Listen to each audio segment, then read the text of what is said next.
সরকারকে নিরপেক্ষভাবে নির্বাচন দেওয়ার আহ্বান বিএনপির। ছাত্র নেতাদের সঙ্গে বিএনপির দূরত্বে আওয়ামী লীগের বেপরোয়া হওয়ার শঙ্কা আইন উপদেষ্টার। সংস্কারের সব সুপারিশ বাস্তবায়ন হলে খর্ব হবে ইসির স্বাধীনতা। ডিসেম্বরের মধ্যে নির্বাচন করলে প্রস্তুতি নিতে হবে অক্টোবরের মধ্যেই, বলেছেন সিসি। হাসিনার আমলে পাচার $235 বিলিয়ন ফেরাতে প্রতিশ্রুতি মিলেছে সহযোগী দেশগুলোর, জানিয়েছেন প্রেস সচিব। মার্কিন সহায়তা বন্ধ হলেও বহাল থাকছে রোহিঙ্গাদের সহায়তা। ব্রিটিশ পার্লামেন্ট থেকে টিউলিপের পদত্যাগ দাবি কনজারভেটিভ পার্টির। হাসিনা কন্যা পুতুলের বিশ্ব স্বাস্থ্য সংস্থায় নিয়োগ ও দ্বৈত নাগরিকত্ব নিয়ে তদন্তে দুদক। বাণিজ্যের দুরবস্থার জন্য পালিয়ে যাওয়া ব্যবসায়ীদের দোষারোপ অর্থ উপদেষ্টার। ঘুষের বিষয়ে কর্মকর্তা কর্মচারীদের সতর্ক করলেন এনবিআর চেয়ারম্যান।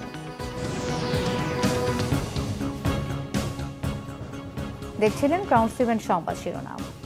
এবারে বিস্তারিত। সরকারকে নিরপেক্ষভাবে নির্বাচনের দিকে এগিয়ে যাওয়ার তাগিদ দিয়েছেন বিএনপির স্থায়ী কমিটির সদস্য আমির খসরু মাহমুদ চৌধুরী। বলেছেন, তাদের নিরপেক্ষতা নিয়ে প্রশ্ন উঠলে তা হবে জুলাই আগস্টের গণঅভ্যুত্থানের শহীদদের সাথে বেইমানি। বিএনপির স্থায়ী কমিটির আরেক সদস্য অবসরপ্রাপ্ত মেজর হাফিজ উদ্দিন সরকারকে উদ্দেশ্য করে বলেছেন, সংস্কার করবে সংসদ, সময়ক্ষেপণ না করে সেই সংসদকে আসার ব্যবস্থা করে দিন।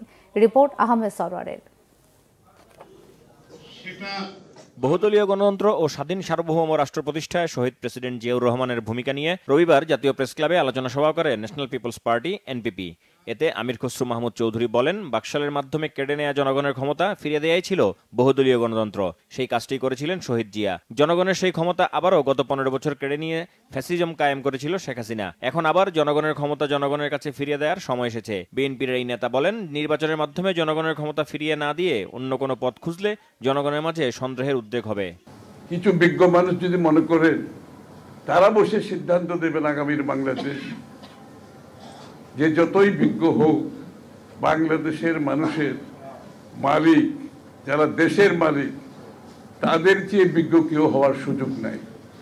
গণতন্ত্রে সেইটার কোনো সুযোগ নাই। তাদের কোনো প্রস্তাব থাকলে তাদেরকে জনগণের কাছে যেতে হবে। আমরা সবাই মিলে একটা নিরপেক্ষ সরকারের জন্য আজকের যারা সরকার আছে তাদেরকে সমর্থন দিয়েছে। তারা নিরপেক্ষভাবে যে আগামী যে নির্বাচন হবে সেদিকে এগিয়ে যেতে হবে। নিরপেক্ষতা নিয়ে যদি প্রশ্ন জাগে তাহলে সেটা হবে এই আন্দোলনের, এই ত্যাগের, এই 15 বছর ত্যাগের যে রক্ত দিয়েছে, প্রাণ দিয়েছে, তাদের প্রতি বেইমানি করা হবে। এদিকে ঢাকা রিপোর্টার্স ইউনিটিতে মুক্তিযোদ্ধা দলের আলোচনায় দলের স্থায়ী কমিটির সদস্য অবসরপ্রাপ্ত মেজর হাফিজ উদ্দিন আহমেদ বলেন, সরকারের বেশিরভাগ উপদেষ্টা জুলাই আগস্টের চেতনা ধারণ করে না। 17 বছর সংগ্রামের পর বিএনপিকে ছাত্র প্রতিনিধিরা যে ভাষায় কথা বলে সেটি কাম্য নয়। ছাত্ররা দল গঠন করতে চাইলে ক্ষমতা থেকে বেরিয়ে আসার আহ্বান জানান তিনি। কিংস পার্টি গঠনের চেষ্টা সরকারের নিরপেক্ষতাকে প্রশ্নবিদ্ধ করবে বলে মনে করেন মেজর হাফিজ। জনগণের রায়ের উপর আস্থা থাকতে হবে। এখন একটা কথা উপদেষ্টাদের কথা মনে হয় ইলেকশন দিলে বিএনপি এসে পড়বে। তো ভাই, এটা তো আমাদের দোষ না। বছরের বছর সংগ্রাম দিয়ে, রক্ত দিয়ে আমরা এই পজিশনে এসেছি। অতীতে তত্ত্বাবধায়ক সরকার ছিল 3 মাসের জন্যে। আপনারা তো 30 বছর থাকতে চান যা মনে হচ্ছে। এতদিন সময় দেওয়া সম্ভব হবে না, কারণ অনির্বাচিত সরকার একটি দুর্বল সরকার। সংস্কার করার ন্যায্য অধিকারী হলো একটি নির্বাচিত জনপ্রতিনিধি। একটি পার্লামেন্ট সংস্কার করবে, সেই পার্লামেন্টকে আসার সুযোগ করে দেন। শুধু শুধু আর সময় ক্ষেপণ করবেন না। এই কয় মাসেই বোঝা গেছে আপনাদের দৌড় কতটুকু। আলোচকরা বলেন, বিএনপি এবং ছাত্র জনতার ত্যাগে নতুন করে গণতন্ত্র পুনঃপ্রতিষ্ঠার সুযোগ এসেছে। সবার উচিত ঐক্যবদ্ধ থাকা। ইরানের বনি সদর হয়ে না। আহমেদ সরওয়ার, বাংলাভিশন, ঢাকা। এদিকে আইন উপদেষ্টা ডক্টর আসিফ নজরুল জানিয়েছেন, উপদেষ্টা পরিষদে পরিবর্তনের আপাতত সম্ভাবনা নেই। এর আগে ফেসবুকে একটি পোস্টে তিনি আশঙ্কা করেন, বিএনপির সাথে ছাত্রনেতাদের দূরত্ব বা ভুল বুঝাবুঝি গণহত্যাকারী আওয়ামী লীগকে উৎসাহিত ও বেপরোয়া করে তুলতে পারে। অন্যদিকে পরিবেশ, বন ও জলবায়ু বিষয়ক উপদেষ্টা সৈয়দা রিজওয়ানা হাসান বলেছেন, কোনো উপদেষ্টা রাজনীতি করতে চাইলে পদ ছেড়েই তা করতে হবে। সরকারের উপর রাজনৈতিক দলগুলোর অনাস্থা তৈরি হয়নি বলেও দাবি করেন তিনি। মহিবুল্লাহ মুহিবের রিপোর্টে বিস্তারিত। সচিবালয়ে সাংবাদিকদের সাথে কথা বলেন আইন উপদেষ্টা অধ্যাপক ডক্টর আসিফ নজরুল। রাজনৈতিক দলগুলোর সঙ্গে দূরত্ব প্রসঙ্গে আসিফ নজরুল বলেন, রাজনৈতিক দলগুলোর সঙ্গে অন্তর্বর্তী সরকারের কোনো দূরত্ব নেই। বিএনপির তোলা নিরপেক্ষ সরকারের দাবি দলটির রাজনৈতিক বক্তব্য। নির্বাচনের সময় অন্তর্বর্তী সরকার যথেষ্ট নিরপেক্ষ থাকবে বলেও জানান আসিফ নজরুল।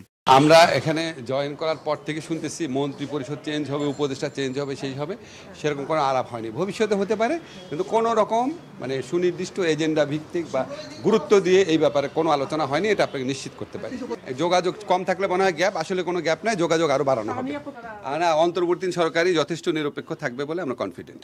এর আগে ফেসবুকে এক পোস্টে আইন উপদেষ্টা বলেন, বিএনপির সাথে ছাত্র নেতাদের দূরত্ব বা ভুল বোঝাবুঝি কাম্য নয়। এটি গণহত্যাকারী আওয়ামী লীগ নেতাকর্মী ও তাদের দোসরদের কতটা উৎসাহিত ও বেপরোয়া করে তুলতে পারে তার কিছুটা প্রমাণ গত কয়েকদিনে পাওয়া গেছে।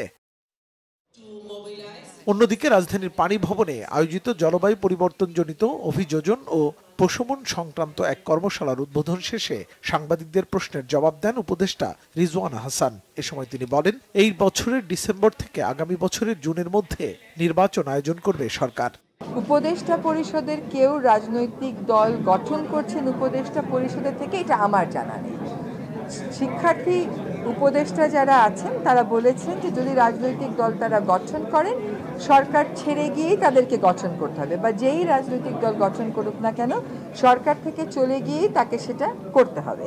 কাজে সেখানে আমি সন্দেহের বা আশঙ্কার কোনো জায়গা দেখছি না। রাজনৈতিক দলগুলো তাদের অবস্থান থেকে এই কথা তো বলতেই পারে, সেটাও অন্তর্বর্তীকালীন সরকার তার বিবেচনায় রেখেছে।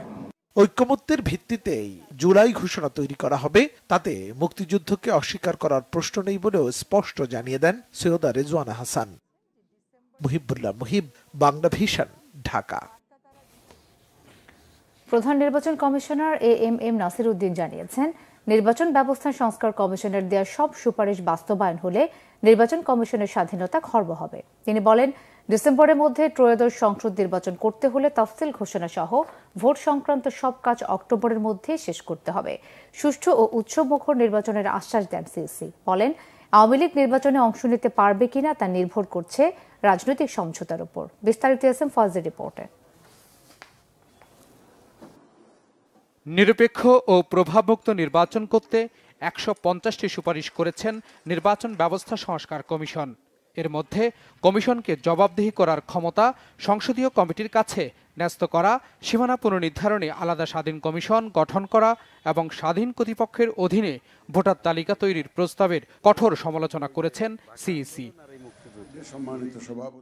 রাজধানীর আগারগাঁও নির্বাচন ভবনে সাংবাদিকদের সাথে মতবিনিময় সভায় প্রধান নির্বাচন কমিশনার এএমএম নাসির উদ্দিন বলেন, পার্লামেন্টের স্থায়ী কমিটির হাতে কমিশনের কোনো কাজ গেলে ইসির স্বাধীনতা খর্ব হবে। আমরা যদি 4জন কমিশনার এবং আমি বসে যদি সারাদিন ট্রান্সফার, পোস্টিং, প্রমোশন, তারপরে রিক্রুটমেন্ট এগুলো করব, নাকি পলিসি নিয়ে চিন্তা করব? ওনারা পরামর্শ দিচ্ছেন যে আমরা মিলিটারি এগুলা করব, আমরা এই কাজগুলো আমরা যৌথভাবে করব, তাহলে আমাদের তো আসল কাজের তো এফেক্টেড হবে। মানা সম্ভব না বলছি না, মানলে ইলেকশন কমিশনের অসুবিধা হবে, স্বাধীনতা খর্ব হবে, কনস্টিটিউশনাল ম্যান্ডেট খর্ব হবে, আমরা স্বাধীনভাবে কাজ করতে পারবো না, সেটাই বলেছি।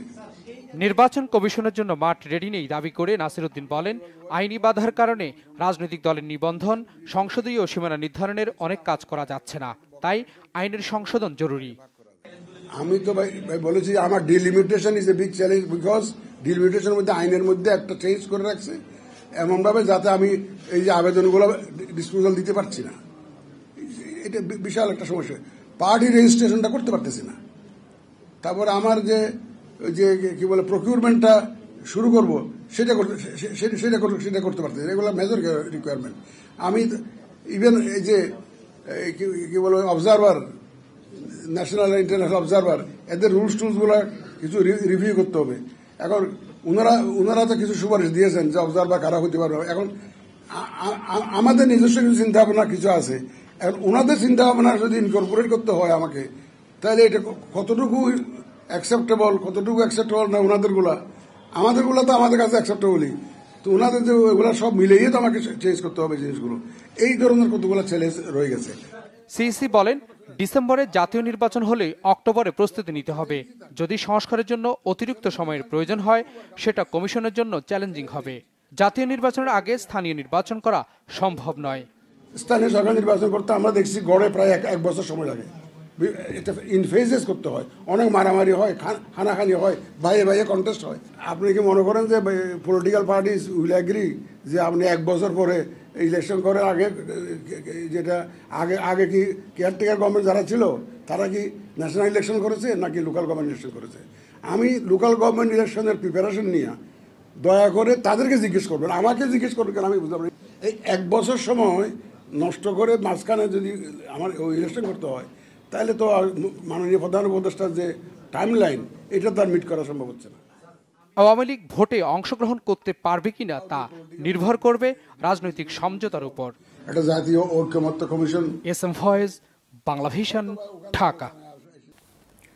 প্রধান উপদেষ্টা প্রেস সচিব শফিকুল আলম বলেছেন, শেখ হাসিনার আমলে পাচার হওয়া $235 বিলিয়ন ফিরিয়ে আনতে সহযোগী দেশগুলোর প্রতিশ্রুতি মিলেছে। তিনি বলেন, সুইজারল্যান্ডের দাভোসে প্রধান উপদেষ্টার বৈঠকগুলোর মূল এজেন্ডাই ছিল পাচার করা অর্থ দেশে ফেরানো। রবিবার বিকেলে ফরেন সার্ভিস একাডেমিতে ব্রিফিংয়ে প্রেস সচিব জানান, অন্তর্বর্তী সরকারের প্রতি অকুণ্ঠ সমর্থন অব্যাহত রাখবে জার্মান চ্যান্সেলর। ইউএসএইডের মাধ্যমে যুক্তরাষ্ট্রের বৈদেশিক সহায়তা বন্ধ করলেও রোহিঙ্গাদের সহায়তা অব্যাহত রাখায় দেশটির প্রেসিডেন্ট ডোনাল্ড ট্রাম্পকে ধন্যবাদ জানিয়েছেন প্রধান উপদেষ্টা ডক্টর মোহাম্মদ ইউনূস। শফিকুল আলম বলেন, বাংলাদেশকে বিশ্ব বাণিজ্যের হাব হিসেবে তুলে ধরা হয়েছে সুইজারল্যান্ড সফরে। ডিসেম্বরে রপ্তানি 18% বেড়েছে উল্লেখ করে প্রেস সচিব বলেন, কারখানা বন্ধ হওয়া নয়, রপ্তানি বাড়ছে, সেটাই মুখ্য বিষয়। যেই টাকাটা চুরি হয়েছে এটা বাংলাদেশের খেটে খাওয়া মানুষের টাকা, তাদের টাকাটা চুরি করে নিয়ে গেছে শেখ হাসিনার চোরতন্ত্রের লোকজন। তো সেই টাকাটা আমরা যেভাবে হোক ফিরিয়ে আনবো, এবং সেই জন্য যেটা লাগে যে গ্লোবালি আমাদের একটা সমর্থনটা আমরা চাচ্ছিলাম এবং সবাই অকুণ্ঠ সমর্থন দিয়েছে। এই টাকাটা তো আমাদের এখান থেকে নিয়ে গেছে এবং অনেকটা টাকা যেটা হয়েছে যে কিছু কিছু ডেভেলপ কান্ট্রিতেও গেছে। এই যে মানি ট্রেলটা বের করা, কোথায় কোথায় টাকাটা গেল, কিভাবে গেল, কোন নামে নিয়ে গেছে, বা ওইখানে যে কি অ্যাসেট তৈরি করা হয়েছে কিনা, ওইখানে যে ওই টাকাটি দিয়ে কি কি অ্যাসেট তারা কিনেছে। তো এই পুরো জিনিসটা জানতে হবে, পুরো ডিটারমাইন করতে হবে, ট্রেলটা দেখতে হবে, এবং এইটা নিয়ে পুরো এটা একদম খুব আমাদের একটা টপ প্রায়োরিটি। না হলে প্রফেসর ইউনূস যখনই ইন্টারন্যাশনাল টপ লিডারদের সাথে কথা বলছেন এই বিষয়টা উনি তুলছেনই। ভারতের বিকল্প হিসেবে বাংলাদেশিদের চীনের কুনমিংয়ে চিকিৎসা নেওয়া এবং ভিসা সহজীকরণের বিষয়ে দেশটির সরকারের সাথে আলোচনা হয়েছে বলে জানিয়েছেন পররাষ্ট্র উপদেষ্টা তৌহিদ হোসেন। আরও জানান, ঋণের সময়সীমা 30 বছর করা ও সুদ হার কমানোর ব্যাপারে দেশটি ইতিবাচক। ব্রহ্মপুত্রে চীনের বাঁধ নির্মাণের বিষয়ে উদ্বেগের কথাও জানান তিনি। উন্নয়ন প্রকল্পে 3 মাসের জন্য যুক্তরাষ্ট্রের অর্থ সহায়তা বন্ধের ঘোষণা শুধু বাংলাদেশের জন্য নয়, এটা বৈশ্বিক বলেও উল্লেখ করেন পররাষ্ট্র উপদেষ্টা। ইমরুল কায়েসের রিপোর্ট। চীন সফর থেকে এসে রবিবার পররাষ্ট্র মন্ত্রণালয়ে সাংবাদিকদের সঙ্গে কথা বলেন পররাষ্ট্র উপদেষ্টা তৌহিদ হোসেন। তিনি বলেন, সফরে দেশটির সরকারের সঙ্গে বাণিজ্য, বিনিয়োগ, পানি, স্বাস্থ্য খাত সহ বিভিন্ন বিষয়ে আলোচনা হয়েছে। বাংলাদেশিরা যাতে চীনের কুনমিংয়ে স্বল্প খরচে চিকিৎসা সেবা নিতে পারে এবং চীনের দেয়া ঋণের সময়সীমা ও সুদের হার নিয়ে আলোচনা হয়েছে বলে জানান তিনি।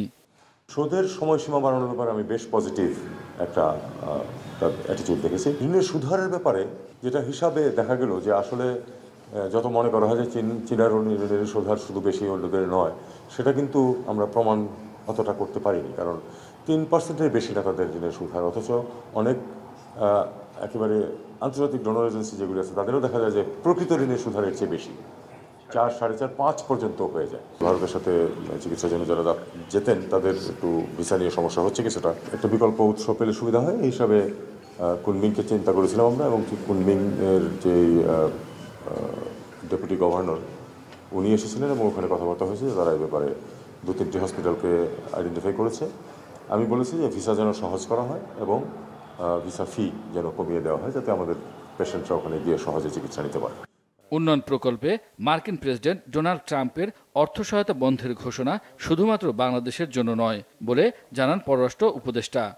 মার্কিন যুক্তরাষ্ট্রের নতুন প্রেসিডেন্ট এসেছেন এবং তিনি তার যে নীতিমালা সেগুলি যে আগের থেকে ভিন্ন, এটা তো সর্বজন বিদিত। কাজে আমাদেরকে দেখতে হবে যে আসলে আলটিমেটলি কি দাঁড়ায়, এবং যে কোনো পরিস্থিতি সৃষ্টি হবে তখন সেটা আমাদেরকে মোডাস ভিভেন্ডি বের করে নিতে হবে যে আমরা কি করে সেটাতে আমাদের স্বার্থ রক্ষা করতে পারি। প্রধান উপদেষ্টার চীন সফরের বিষয়ে কোনো আলোচনা হয়নি বলেও জানান তৌহিদ হোসেন। ইমরুল কায়েস, বাংলা ভিশন, ঢাকা। দুর্নীতির অভিযোগে মন্ত্রিত্ব হারানোর টিউলিপ সিদ্দিকের বিরুদ্ধে এবার দাবি উঠেছে ব্রিটিশ পার্লামেন্টের এমপি পদ থেকেও পদত্যাগের। এই দাবিতে যুক্তরাজ্যে ব্যাপক জনসংযোগের পাশাপাশি একটি পিটিশনও দাখিল করতে যাচ্ছে বিরোধী দল কনজারভেটিভ পার্টি।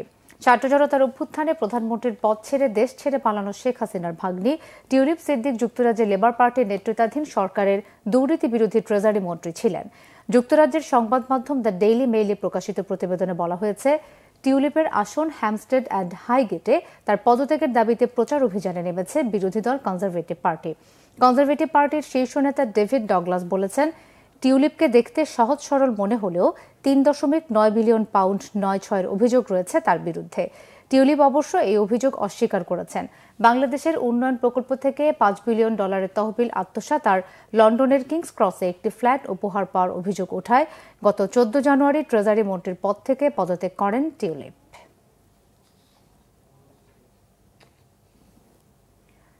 সাবেক প্রধানমন্ত্রী শেখ হাসিনার মেয়ে সাইমা ওয়াজেদ পুতুলের বিশ্ব স্বাস্থ্য সংস্থায় নিয়োগ ও দ্বৈত নাগরিকত্ব নিয়ে কাজে নেমেছে দুর্নীতি দমন কমিশন দুদকের অনুসন্ধানী দল।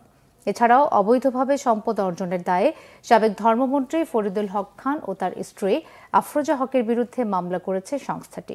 গালমান শফির রিপোর্ট। সাইমা ওয়াজেদ পুতুলকে নিয়ে বেশ কয়েকদিন ধরেই দেশ বিদেশে নানা সমালোচনা। এই প্রেক্ষাপটে পুতুলের বিভিন্ন অনিয়মের বিরুদ্ধে তদন্ত শুরু করেছে দুদক। সংস্থাটির মহাপরিচালক জানান, পুতুলকে দেশে ফিরিয়ে আনতে কি পদক্ষেপ নেওয়া যায় তা বিবেচনা করবে অনুসন্ধানকারী দল। তিনি দেশের বাইরে আছেন, সুতরাং তাকে দেশে ফেরত আনার বিষয়ে কি কি কার্যক্রম গ্রহণ করা যেতে পারে সেই সবগুলো বিষয়ে আমাদের অনুসন্ধান দল বিবেচনা করবেন। দালিলিক প্রমাণাদি সংগ্রহের জন্য তারা বিভিন্ন দপ্তরে পত্র যোগাযোগ করছেন, সেগুলো পাওয়া সাপেক্ষে পরবর্তী কার্যক্রম তারা গ্রহণ করবেন। মামলা হয়েছে জ্ঞাত আয় বহির্ভূত সম্পদ অর্জনের অভিযোগে সাবেক ধর্মমন্ত্রী ফরিদুল হক খান ও তার স্ত্রী আফরোজা হকের বিরুদ্ধে। জনাব মোহাম্মদ ফরিদুল হক খান, সাবেক সংসদ সদস্য জামালপুর 2 ও সাবেক ধর্মমন্ত্রী 52,46,00,000 টাকারও বেশি সন্দেহজনক লেনদেন করে মানি লন্ডারিং সংক্রান্ত অপরাধে দুর্নীতি দমন কমিশন আইন 2004, দুর্নীতি প্রতিরোধ আইন 1947 এবং মানি লন্ডারিং প্রতিরোধ আইন 2012 এর সংশ্লিষ্ট ধারায় একটি মামলা রুজুর সিদ্ধান্ত গৃহীত হয়েছে। আফরোজা হক ও তার স্বামী বিরুদ্ধে দুর্নীতি দমন কমিশন আইন 2004 এর 27 ধারা এবং দণ্ডবিধি 109 ধারায় আরও একটি মামলা রুজুর সিদ্ধান্ত গৃহীত হয়েছে। তিনি জানান, 2018 সহ আওয়ামী লীগ আমলের বিতর্কিত অন্যান্য নির্বাচন নিয়ে অভিযোগ পেলে খতিয়ে দেখবে দুদক। গালমান শফি, বাংলা ভিশন, ঢাকা। অর্থ উপদেষ্টা ডক্টর সালেউদ্দিন আহমেদ বলেছেন, বাণিজ্যের দুরবস্থার জন্য পালিয়ে যাওয়া ব্যবসায়ীরাই দায়ী। জানান, বাণিজ্য বান্ধব পরিবেশ নিশ্চিতে উদ্যোগ নেওয়া হয়েছে। সকালে রাজধানীর একটি হোটেলে আমেরিকান চেম্বার অব বাংলাদেশ আয়োজিত সেমিনারে এসব কথা বলেন তিনি। আগামী বাজেটে বাণিজ্যকে প্রাধান্য দেওয়ার আশ্বাস দেন তিনি। জানান, অন্তর্বর্তী সরকারের বাজেটে প্রাধান্য পাবে ক্ষুদ্র মাঝারি খাত ও নারী উদ্যোক্তারা। এ সময় দেশের বিনিয়োগ পরিস্থিতি ও নীতির বাধাগুলো তুলে ধরেন ব্যবসায়ীরা। তার অভিযোগ করেন, এনবিআর, বাংলাদেশ ব্যাংক সহ সরকারি সংস্থাগুলো এখনো হয়রানিমুক্ত করা হয়নি। অর্থনীতি পুনরুদ্ধারে সরকার বাণিজ্য সম্ভাবনা কাজে না লাগিয়ে বিদেশি ঋণে বেশি নির্ভর করেছে বলেও মন্তব্য করেছেন ফাহমিদা খাতুন, সিপিডির নির্বাহী পরিচালক। বলেন, এখনো জাতীয় বাজেট, মুদ্রানীতি ও বৈদেশিক মুদ্রা বিনিময় নীতি বাণিজ্য সম্প্রসারণে বাধা হিসেবেই কাজ করছে। অর্থ উপদেষ্টা ডক্টর সালেউদ্দিন আহমেদ বলেছেন, জোর করে রাজস্ব আদায় করা যায় না। আগামী 2-3 মাস পর বোঝা যাবে রাজস্ব আদায়ের চিত্র। সে অনুযায়ী সরকারি ব্যয় করা যাবে। শুধু সমালোচনা নয়, ভালো কাজে একটু উৎসাহ দিলে সরকার অনুপ্রাণিত হয় বলে মন্তব্য করেন অর্থ উপদেষ্টা। ঘুষের বিষয়ে কর্মকর্তা কর্মচারীদের সতর্ক করে এনবিআর চেয়ারম্যান আব্দুর রহমান খান জানান, পণ্যের শুল্ক বৃদ্ধিতে দাতাদের চাপের কথা। গোলাম ময়নুল হাসানের রিপোর্ট। চলতি অর্থ বছরে জাতীয় রাজস্ব বোর্ড এনবিআরকে 4,80,000 কোটি টাকা আদায়ের লক্ষ্য দেওয়া আছে। যদিও জুলাই থেকে ডিসেম্বর এ 6 মাসে লক্ষ্যমাত্রা থেকে 58,000 কোটি টাকা পিছিয়ে এনবিআর। অর্থনীতির চ্যালেঞ্জের মধ্যে বিশ্বে 186 দেশের সাথে 26 জানুয়ারি একযোগে বিশ্ব কাস্টম দিবস পালন করছে বাংলাদেশ। দিবসটি উপলক্ষে রাজধানীতে এনবিআর ভবনে আয়োজিত অনুষ্ঠানে অর্থ উপদেষ্টা জানান, এই মুহূর্তে অর্থনৈতিক সংস্কার খুবই গুরুত্বপূর্ণ। আমাদেরকে একটু রাজস্ব আহরণে রাজস্ব একটু সহায়তা করুন, জোর করে হাত মুচড়িয়ে টাকা পয়সা আদায় করার না, কিন্তু যতটুকু আপনাদের দেনা থাকে সেটা আপনারা পরিশোধ করুন। এবং সেই সঙ্গে আমরা আশ্বস্ত করি যে দেনা পরিশোধ করতে হলে কোনো রকম আমরা বেআইনি বা অযৌক্তিক কোনো চাহিদা আপনাদের করা হবে না। পণ্য মূল্য শুল্ক আরোপ নিয়ে সমালোচনার জবাব দেন অর্থ উপদেষ্টা। ক্ষমতার মধ্যে থাকছে না অনেক কিছু, সেটা আমরা উপরে, তার মানে ইচ্ছাকৃতভাবে তো করছে না, যে অনেক রকম কনস্ট্যান্ট আছে, আমরা চেষ্টা করছি। আরেকটা জিনিস হলো, একটু সরকার যেমন অনেকটা শিশুর মতো, শিশুকে মধ্যে তুমি ভালো করেছো, একটু ভালো করো, 100-র মধ্যে তুমি আজকে 70 পেয়েছো, খুব ভালো করেছো, আর যদি মোটামুটি 70 পেলে 100 পারি না কেন, যেরকম একটা থাকতে হবে। এইরকম অ্যাটিটিউড যে তুমি কিছুটা একটু হলে ভালো করছো, আর একটু ভালো করো, এইরকম না করলে কিন্তু কেউ কাজ করতে পারবে না। সবার ধারণা যে একটু, আমি তো অনেক গালমন্দ খাচ্ছি, অর্থ সচিবও খাই, এনবিআর এসে ডেইলি তো এই ভ্যাট বাড়ালাম কেন, ও বাড়ালাম কেন, ভেতরের কাহিনী কি সেগুলো আমরা সবসময় বলি না। এনবিআর চেয়ারম্যান আমদানি রপ্তানিতে মিথ্যা ঘোষণা না দিতে ব্যবসায়ীদের প্রতি অনুরোধ জানান। আমাদের ঋণের বোঝা ক্রমাগত বাড়বে এবং আমাদের ডেভেলপমেন্ট পার্টনার আমাদেরকে ক্রমাগত চাপ দিবে।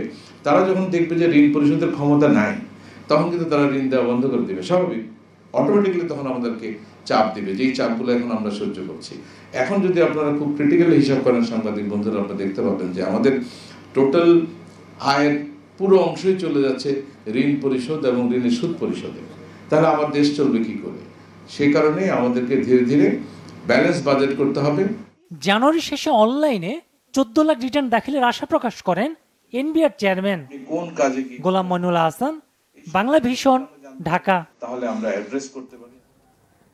খোদ রাজধানীতে দীর্ঘ 4 মাস ধরে সুয়ারেজের পানিতে সয়লাব গোপীবাগের KM দাস লেন, কিন্তু দেখার যেন কেউ নেই। যা নজরে আসে লন্ডনে বসবাসরত বিএনপির ভারপ্রাপ্ত চেয়ারম্যান তারেক রহমানের। কাল বিলম্ব না করে বিষয়টি দ্রুত সমাধানে ঢাকা দক্ষিণে বিএনপির মেয়র প্রার্থী ইঞ্জিনিয়ার ইশরাক হোসেনকে নির্দেশনা দেন তিনি, আর তাৎক্ষণিকভাবে ছুটে যান বিএনপির এই তরুণ নেতা, আশ্বাস দেন সমস্যা সমাধানের। আরও জানাচ্ছেন নিয়াজ মাকতুম। এই চিত্র ঢাকার গোপীবাগের KM দাস লেনের। দক্ষিণ সিটি কর্পোরেশনের আওতাধীন এই বাড়িটি দেখতে মনোরম হলেও সামনের চিত্র বড়ই নাজুক। সুয়ারেজ লাইন বিকল হয়ে দীর্ঘ 4 মাস ধরে তলিয়ে আছে বাড়ির সামনের অংশ। শুধু এই বাড়িটিই নয়, এখানকার বাসিন্দাদের সমস্যার যেন অন্ত নেই সমাধানের কেউ। ভোগান্তি বাড়ছে দিন দিন। এমন অবস্থায় গণমাধ্যমের প্রতিবেদন নজরে আসে লন্ডনে থাকা বিএনপির ভারপ্রাপ্ত চেয়ারম্যান তারেক রহমানের। তাৎক্ষণিকভাবে ফোন করে ওয়াসাসহ সংশ্লিষ্ট সব কর্তৃপক্ষের সাথে কথা বলার তাগিদ দেন ইঞ্জিনিয়ার ইশরাক হোসেনকে। সাথে সাথে ঘটনাস্থলে ছুটে আসেন ঢাকা দক্ষিণে বিএনপির এই মেয়র প্রার্থী। উনি আমাকে সাথে সাথে ফোন দেন, অনেক রাতে ফোন দিয়ে আমাকে এখানে পাঠিয়ে বলেছেন যে এটা পরিদর্শন করে সংশ্লিষ্ট কর্তৃপক্ষের সাথে আলাপ আলোচনা করে এটাকে দ্রুত সমাধান করার নির্দেশ উনি দিয়েছেন। তো ওনার নির্দেশ ক্রমে আজকে আমি এখানে এসেছি। এখানে যারা বাড়ির মালিক ওনাদের সাথে কথা বলে জানতে পেরেছি যে দীর্ঘ বছর যাবৎ, প্রায় 15 বছর যাবৎ এই সমস্যাটি হয়ে আসছে। বিগত আওয়ামী সরকারের সময় কোনো ধরনের পদক্ষেপ নেওয়া হয় নাই। প্রয়াত মেয়র সাদেক হোসেন খোকার ছেলেকে কাছে পেয়ে তাদের নানাবিধ সমস্যার কথা তুলে ধরেন স্থানীয় বাসিন্দারা। তিনিও তাদের আশ্বাস দেন দ্রুত সমস্যা সমাধানের। প্রবলেমটা হলো যে ওয়াসার যে ড্রেনেজ সেটা ব্লক হয়ে গিয়েছে এবং যার ফলে যখনই এই এলাকায় কোনো বৃষ্টিপাত হবে পুরা এলাকা সয়লাব হয়ে যাবে এবং এখানে বসবাসের একেবারে অযোগ্য হয়ে পড়বে। আমাদের দায়িত্বের জায়গা থেকে আমাদের দলের ভারপ্রাপ্ত চেয়ারম্যান দেশনায়ক জনাব তারেক রহমানের নির্দেশে আমরা এখানে এসেছি। আমরা সিটি কর্পোরেশনকে অবহিত করেছি, তাদের ইঞ্জিনিয়াররা এখানে এসেছেন। ওয়াসাকে অবহিত করেছি, তাদের ইঞ্জিনিয়াররা এখানে এসেছেন। তো আমরা চাই যে এটাকে দ্রুত সমাধান করতে হবে বর্ষা মৌসুম আসার আগেই। এ সময় আশেপাশে রাস্তা ও সুয়ারেজ লাইনগুলো ঘুরে দেখেন ইঞ্জিনিয়ার ইশরাক হোসেন। নিয়াজ মাকদুম, বাংলা ভিশন, ঢাকা।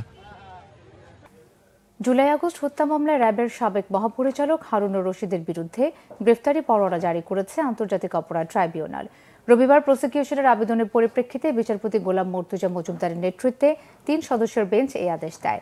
গ্রেফতারি পরোয়ানার আবেদনে প্রসিকিউশন উল্লেখ করেছে, জুলাই আগস্ট আন্দোলনে হেলিকপ্টারে করে ছাত্র জনতার উপর গুলিবর্ষণ ও গুলি করে মানুষ হত্যার হুকুম দেওয়া সহ সুপিরিয়র কমান্ড রেসপন্সিবিলিটি রয়েছে হারুনুর রশিদের উপর। তাই মামলার তদন্তের স্বার্থে তাকে গ্রেফতার করা জরুরি।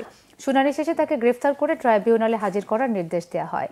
আবেদনের পরবর্তী শুনানি আগামী 23 মার্চ। এদিকে আশুলিয়ায় 6 জনকে হত্যা করে ভ্যানে পুড়িয়ে দেওয়ার ঘটনায় জড়িত থাকার অভিযোগে গ্রেফতার হওয়া পুলিশের এসআই আব্দুল মালেক ও কনস্টেবল মুকুলের 1 দিন করে রিমান্ড মঞ্জুর করেছে আদালত।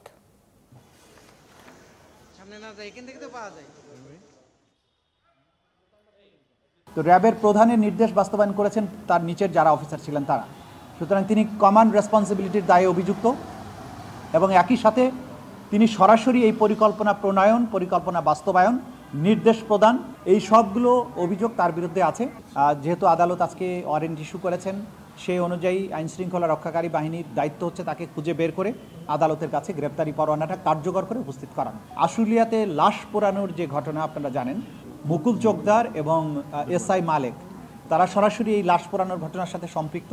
তো এই ব্যাপারে তথ্য উদ্ঘাটনের জন্য আমরা তাদেরকে জিজ্ঞাসাবাদের জন্য অনুমতি চেয়েছিলাম। আদালত তাদের 1 দিন করে জিজ্ঞাসাবাদের অনুমতি দিয়েছেন। সংবিধান সংস্কার কমিশন প্রধান ডক্টর আলী রিয়াজ বলেছেন, প্রকৃতপক্ষে মানবতাবিরোধী অপরাধ করেও আওয়ামী লীগের কোনো একজন এখনো ক্ষমা চায়নি বা দুঃখ প্রকাশ পর্যন্ত করেনি।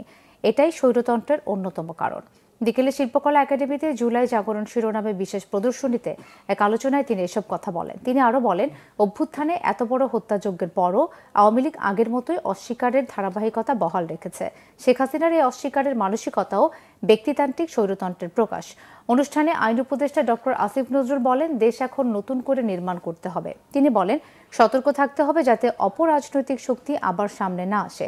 5 আগস্ট পর্যন্ত যে ঐক্য ছিল সেটা জরুরি, না হলে সবাই ক্ষতিগ্রস্ত হবে।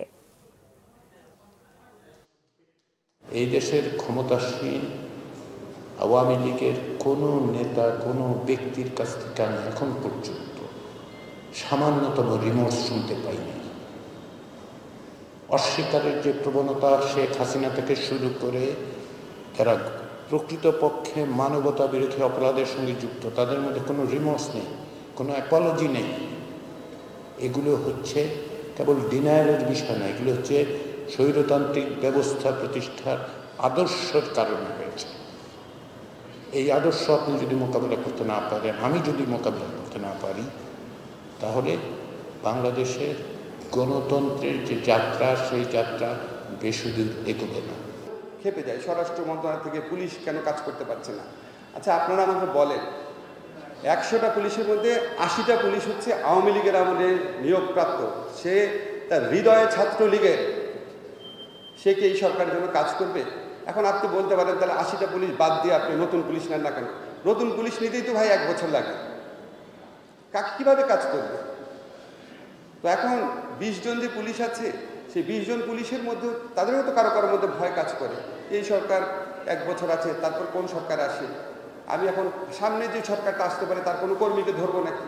এগুলি তো বাস্তবতা। আরো নানা। স্বরাষ্ট্র উপদেষ্টা মোহাম্মদ জাহাঙ্গীর আলম চৌধুরী বলেছেন, স্বল্পতা না থাকলেও আগের মতো আর কর্মদক্ষতা নেই পুলিশের। সকালে কেরানীগঞ্জের ঢাকা কেন্দ্রীয় কারাগারের বন্দীদের সহায়তার জন্য জরুরি হটলাইন নম্বর উদ্বোধনকালে তিনি কথা বলেন। উপদেষ্টা জানান, জুলাই বিপ্লবে আহতদের কারাগারের জরুরি সেবায় নিয়োগ দেওয়া হবে। জাহাঙ্গীর আলম চৌধুরী বলেন, অভ্যুত্থানের সময় পালানো সন্ত্রাসীদের অনেককে গ্রেফতার করা হয়েছে, বাকিদেরও ধরা হবে। যারা ছিনতাই, চাঁদাবাজি করছে তাদেরকে গ্রেফতার করা হলেও অনেকেই কারাগার থেকে বেরিয়ে আবারও একই কাজ করছে। পুলিশের স্বল্পতা নাই, কাজের আগের মতো উদ্যমটা নাই বলতে পারেন, স্বল্পতা নাই। তাদের যে কাজের উদ্যমটা যেন বাড়ানো যায়, যেন আমরা সর্বাত্মক চেষ্টা করি। চিন্তায় চালাবাজি হচ্ছে এবং এখন যারা করতেছে তারা ধরাও করতেছে, আবার খারাপ হওয়ার পরে আবার তারা আমার নিজের উপর, এটা সত্যি কথা। তা আমরা চেষ্টা করতেছি এটা যে যতভাবে হোক কমায় আনার জন্য। এই জন্য আমি আপনারা যেভাবে আগে সাহায্য সহযোগিতা করে আসছেন, এইভাবে আপনারা সাহায্য সহযোগিতা করবেন। 700 মতো এখনো বাড়ি নিয়ে গেছে, আর যারা ছিল তাদের সবাই আবার বন্দি করে কারাগারে রাখা হয়েছে। সকল স্বতন্ত্র ইবতেদায়ী মাদ্রাসার জাতীয়করণের দাবিতে শিক্ষকদের বিক্ষোভ কর্মসূচি লাঠিচার্জ ও জলকামান ছুড়ে ছত্রভঙ্গ করে দিয়েছে পুলিশ। এ সময় বেশ কয়েকজন শিক্ষক আহত হয়েছেন। দাবি আদায় না হওয়া পর্যন্ত শাহবাগে অবস্থানের ঘোষণা দিয়েছেন আন্দোলনরত শিক্ষকরা। প্রধান উপদেষ্টাকে স্মারকলিপি দিতে ইবতেদায়ী মাদ্রাসার কয়েকশো শিক্ষক সকালে জাতীয় প্রেস ক্লাব থেকে মিছিল নিয়ে টিএসসি হয়ে জাতীয় জাদুঘরে পৌঁছালে পুলিশ বাধা দেয়। এ সময় ব্যারিকেড ভেঙে এগোনোর চেষ্টা করলে পুলিশ তাদের ছত্রভঙ্গ করতে সচেষ্ট হয়। শিক্ষকরা অভিযোগ করেন পুলিশ মিছিলের অনুমতি দিয়েও তাদের উপর হামলা চালিয়েছে। পরে প্রধান উপদেষ্টা বরাবর স্মারকলিপি দেন স্বতন্ত্র ইবতেদায়ী মাদ্রাসা শিক্ষকরা। দাবি মানা না হলে শাহবাগে অবস্থান কর্মসূচি চালিয়ে যাওয়ার ঘোষণাও দিয়েছেন তারা। এদিকে প্রাথমিক বিদ্যালয় সহকারী শিক্ষক নিয়োগ 2018-এর প্রক্রিয়া দ্রুততর করতে প্রাথমিক শিক্ষা অধিদপ্তরের সামনে অবস্থান কর্মসূচি পালন করছেন চাকরি প্রত্যাশীরা। কর্তৃত্ববাদীর পতন হলেও কর্তৃত্ববাদী চর্চার এখনো পতন হয়নি বলে মন্তব্য করেছেন ট্রান্সপারেন্সি ইন্টারন্যাশনাল বাংলাদেশ টিআইবির নির্বাহী পরিচালক ডক্টর ইফতেখারুজ্জামান। জ্বালানি দিবস উপলক্ষে রাজধানীর মানিক মিয়া এভিনিউতে আয়োজিত মানববন্ধনে তিনি এই মন্তব্য করেন। তিনি দাবি করেন গত সরকারের আমলে গৃহীত জ্বালানি মহাপরিকল্পনা বাতিল করার জীবাশ্ম জ্বালানির উপর নির্ভর করে ওই মহাপরিকল্পনা নেওয়া হয়েছিল বলে অভিযোগ করেন তিনি। নবায়নযোগ্য জ্বালানির উত্তরণে নতুন করে একটি জ্বালানি মহাপরিকল্পনা নেওয়ার জন্য অন্তর্বর্তী সরকারের প্রতি আহ্বান জানান ডক্টর ইফতেখারুজ্জামান। দ্বিতীয়বারের মতো বৈশ্বিকভাবে প্রতিপালিত হচ্ছে। আমরা কর্তৃত্ববাদের পতন হয়েছে, কর্তৃত্ববাদী চর্চার পতন হয়নি। কাজেই সেই জায়গায় এখনো কিন্তু বিভিন্নভাবে জীবাশ্ম জ্বালানির লবি তৎপর রয়েছে। সেই লবি তৎপরতাকে বানচাল করতে হবে আমাদের সবাই মিলে, এবং তার মাধ্যমে আমরা নবায়নযোগ্য জ্বালানিকে উত্তরের দিকে অগ্রসর হব। বাংলাদেশে নিযুক্ত চীনের রাষ্ট্রদূত মিস্টার এইচ.ই. ইয়াওয়েন বলেছেন বাংলাদেশে পরিত্যক্ত বর্জ্য থেকে বিদ্যুৎ উৎপাদনের কাজ শুরু হয়েছে। আগামী বছরে বাংলাদেশের মানুষ আরও সাশ্রয়ী দামে বিদ্যুৎ পাবে। একই অনুষ্ঠানে জামাতের আমির ডাক্তার শফিকুর রহমান বলেছেন চীনের কাছ থেকে বাংলাদেশের পাওয়ার ও জানার অনেক কিছু আছে। সকালে গাজীপুরের কালিয়াকৈরের শফিপুরে ওয়ামি স্কুল চত্বরে শীতবস্ত্র ও খাদ্য সামগ্রী বিতরণ অনুষ্ঠানে তারা এসব কথা বলেন। চীনা রাষ্ট্রদূত বলেন জুলাই আগস্টের আন্দোলনে আহতদের চিকিৎসার জন্য চীন মৈত্রী হাসপাতালে আলাদা ব্যবস্থা রাখা হয়েছে। পাশাপাশি চীনে 3টি হাসপাতালকে তাদের চিকিৎসার জন্য নির্দিষ্ট করে দেওয়া হয়েছে। এছাড়াও ঢাকায় আরও একটি হাসপাতাল তৈরির প্রকল্প হাতে নেওয়া হয়েছে বলেও জানান তিনি।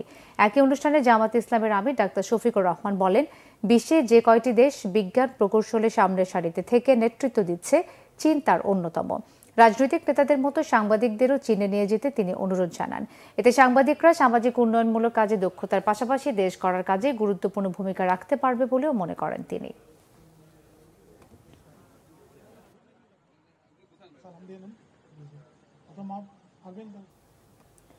বাংলা একাডেমি সাহিত্য পুরস্কার 2024-এর তালিকায় গণহত্যায় অভিযুক্তদের নাম থাকার প্রতিবাদে ঘেরাও কর্মসূচি পালন করেছে বিক্ষুব্ধ কবি, লেখক সমাজ এবং জাতীয় সংস্কৃতির বিপ্লব নামে দুটি সংগঠন। সমালোচনার মুখে তালিকা স্থগিত ও নির্বাচন প্রক্রিয়ায় গলদের দায় স্বীকার করে সংস্কৃতি বিষয়ক উপদেষ্টা জানালেন ঢেলে সাজানো হবে বাংলা একাডেমি। রিপোর্ট নাবিল জাহাঙ্গীরের। গেল বৃহস্পতিবার বাংলা একাডেমি সাহিত্য পুরস্কার 2024-এর জন্য 10 জন কবি ও লেখকের নাম ঘোষণা করে বাংলা একাডেমি। পুরস্কারের তালিকায় গণহত্যায় জড়িতদের নাম থাকায় সমালোচনার মুখে ঘোষিতদের নামের তালিকা স্থগিত করা হয়।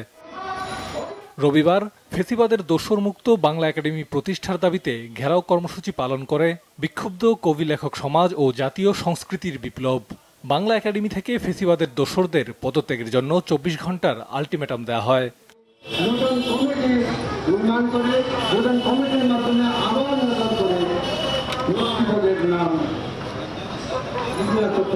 নিজের জন্য খুবই লজ্জা আমরা এই জন্য বলছি, বিগত আমলে আপনাদের অনেকেরই হয়তো মনে আছে আদর্শ প্রকাশনা সংস্থাকে বইমেলা থেকে স্টল দেওয়া হয়নি। এদিন এক সংবাদ সম্মেলনে বাংলা একাডেমির পুরস্কার নির্বাচন প্রক্রিয়ায় গলত থাকার কথা স্বীকার করেন সংস্কৃতি বিষয়ক উপদেষ্টা মোস্তফা সরোয়ার ফারুকী। ঘোষণা দেন একাডেমিকে ঢেলে সাজানোর। বাংলা একাডেমির পুরস্কার প্রদানের যে প্রক্রিয়াটা, এটাই অদ্ভুত একটা প্রক্রিয়া। এটার মধ্যে ওপেননেস নাই, এটাই এক ধরনের কোটারি জিনিসের মধ্যে ফেলে যে কয়েকজন ফেলো আছে, এই ফেলোরা নমিনেট করবে। এখন এই ফেলোরা কোন সময় নিয়োগ হয়েছে, গত 15 বছরে কতজন ফেলো হয়েছে, রাইট? তারা কোন মতাদর্শে বিশ্বাস করে, তারা কোন লেখাকে পছন্দ করে, সে কাকে নমিনেট করবে, ওটার উপর ভিত্তি করে এখন যদি নির্বাচক কমিটিকে 4টা পচা টমেটো দেওয়া হয়, কোনো একটা বিশেষ ক্যাটাগরিতে যদি এরকমই 2-3টা অপশন দেওয়া হয় যে 2-3টা অপশনের সবগুলোর মধ্যে গোলমাল আছে, তখন এই নির্বাচক কমিটির কিছু করার থাকে না। পুরো বাংলা একাডেমিটাকে আসলে কিভাবে ঢেলে সাজানো যায়, এটার জন্যই কিন্তু ডিজি সাহেব যে বললেন যে একটা সংস্কার কমিটি করার কথা। ভুল স্বীকার করে দুঃখ প্রকাশ করেন বাংলা একাডেমির মহাপরিচালক মোহাম্মদ আজম। আমরা হয়তো পুরো ব্যাপারটা রিভিউ করতে চাইব। নাবিল জাহাঙ্গীর, বাংলা ভিশন, ঢাকা। যাত্রা শুরু হয়েছে পূবালী ব্যাংক পিএলসির চট্টগ্রাম বিশ্ববিদ্যালয় উপশাখার। আজ উপশাখাটির উদ্বোধন করেন চট্টগ্রাম বিশ্ববিদ্যালয়ের উপাচার্য অধ্যাপক মোহাম্মদ ইয়াহিয়া আক্তার। তিনি বলেন, গ্রাহকদের অত্যাধুনিক ব্যাংকিং সেবা নিশ্চিত করা হবে চট্টগ্রাম বিশ্ববিদ্যালয়ের উপশাখায়। অনুষ্ঠানে ব্যবস্থাপনা পরিচালক মোহাম্মদ আলী বলেন, পূবালী ব্যাংক অতি দ্রুত সময়ে সর্বোত্তম এবং আধুনিক ব্যাংকিং সেবা দিতে গ্রাহকদের কাছে প্রতিজ্ঞাবদ্ধ। এরই ধারাবাহিকতায় চট্টগ্রাম বিশ্ববিদ্যালয়ের 228তম উপশাখাটি চালু করা হয়েছে। উদ্বোধন অনুষ্ঠানে আরও উপস্থিত ছিলেন চট্টগ্রাম বিশ্ববিদ্যালয়ের প্রভিসি অধ্যাপক ডক্টর মোহাম্মদ শামীম উদ্দিন খান ও অধ্যাপক ডক্টর কামাল উদ্দিন। অনুষ্ঠানে সভাপতিত্ব করেন ব্যাংকের চট্টগ্রাম প্রিন্সিপাল অফিসার মহাব্যবস্থাপক মোহাম্মদ আব্দুর রহিম। এছাড়াও চট্টগ্রাম বিশ্ববিদ্যালয়ের বিভিন্ন বিভাগের শিক্ষক, বিশিষ্ট ব্যবসায়ী সহ পূবালী ব্যাংকের ঊর্ধ্বতন নির্বাহীরা উপস্থিত ছিলেন অনুষ্ঠানে।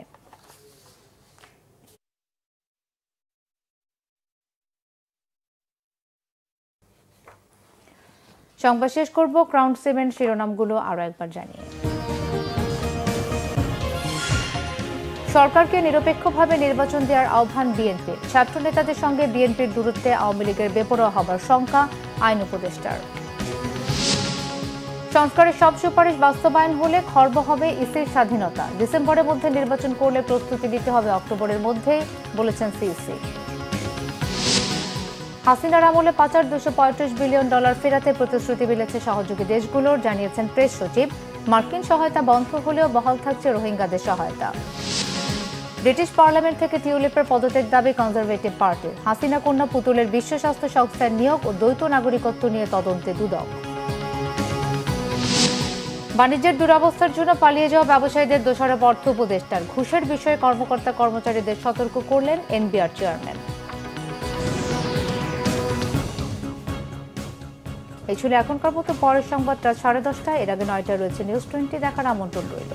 এছাড়াও বাংলা ভিশন সংবাদ ও সংবাদ সংশ্লিষ্ট অনুষ্ঠান দেখতে ভিজিট করুন www.bvnews24.com ও facebook.com/banglavisionnews এবং সাবস্ক্রাইব করুন youtube.com/banglavisionnews। ধন্যবাদ।